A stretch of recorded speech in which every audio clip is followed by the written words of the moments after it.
Thomas Morgan spent 20 years searching for answers. He traveled to monasteries in Tibet, studied with gurus in India, attended silent retreats in Japan, and read countless books on spirituality and enlightenment. His shelves at home groaned under the weight of wisdom teachings from every tradition imaginable. Yet something was always missing. On this particular morning, Thomas sat in his study, surrounded by stacks of spiritual texts and meditation cushions. Sunlight streamed through the window, illuminating dust particles that danced in the golden rays. He rubbed his tired eyes and leaned back in his chair. The familiar feeling of frustration washed over him, that nagging sense that despite all his seeking, he was no closer to truth than when he'd started.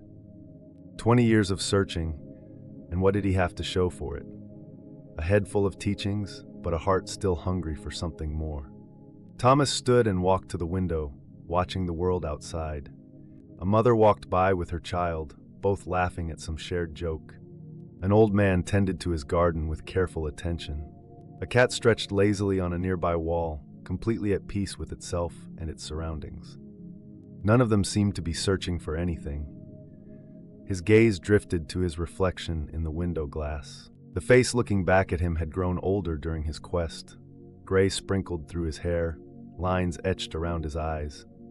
But it was still the same face that had started this journey 2 decades ago, still asking the same questions. "What am I missing?" he whispered to his reflection. As if in answer, a memory surfaced, a conversation with an old monk in Nepal.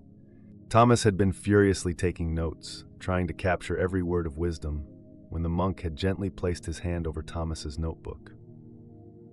"Why do you write these things down?" "To remember them," Thomas had replied, "to understand." "But who is it that wants to understand?" At the time, Thomas had dismissed it as another cryptic spiritual saying. But now, standing at his window, the question echoed differently in his mind. Who was it that wanted to understand? Who was doing all this seeking? He turned back to his study, seeing it with new eyes. Every book, every spiritual token, every carefully collected piece of wisdom, they were all attempts to find something that he believed was outside himself. But who was the one looking? Who was the one reading? Who was the one seeking? Thomas sat down in his meditation chair, not to practice any technique or follow any teaching, but simply to be present with himself. For the first time, he turned his attention not to what he was seeking, but to the seeker himself. As he sat there, a profound simplicity began to dawn on him. All these years, he had been looking outward for something that could only be found by looking inward. The truth wasn't hidden in ancient texts or secret teachings. It was right here, in the very awareness that was seeking it.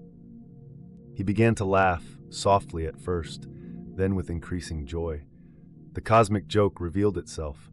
He had traveled the world looking for what he already was. Every teaching had been pointing not to some distant truth, but to the simple reality of his own being. The sunlight in the room seemed brighter somehow, more immediate. The sounds from the street outside, the feeling of the chair beneath him, the rhythm of his own breathing, everything was exactly as it had always been, but now he was actually here to experience it, not lost in the search for something else. Thomas stood and walked to his bookshelves. He ran his fingers along the spines of the books that had been his companions for so long. They were beautiful in their own way, but they were no longer gates to some hidden truth. They were simply books, containing words about what he already was. "Thank you," he whispered to them, "for leading me back to myself." In the days that followed, Thomas's life changed in subtle but profound ways. He still read his books, but now with a different understanding, not as maps to an unknown destination, but as beautiful reflections of what he already knew. He still meditated, but not to achieve anything or get anywhere, simply to rest in the awareness that he had always been. His friends noticed the change in him. The desperate intensity that had driven his spiritual search for so many years was gone, replaced by a quiet contentment. When they asked what had happened, he would smile and say, "I finally found what I was looking for, by stopping looking for it." Every morning now, Thomas sits in his study as the sun rises. Sometimes he reads, sometimes he meditates, sometimes he simply watches the dust motes dance in the sunlight. But he no longer searches for anything.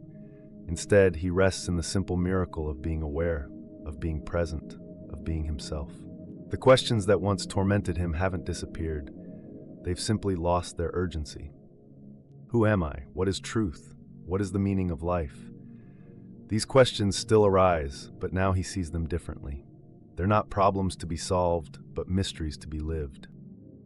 And the one who lives them, the one who has always been here, watching, aware, present, is the answer he had been seeking all along. As Thomas watches the world wake up each morning, he often smiles at the beautiful simplicity of it all. The truth wasn't hidden behind complex philosophies or esoteric practices.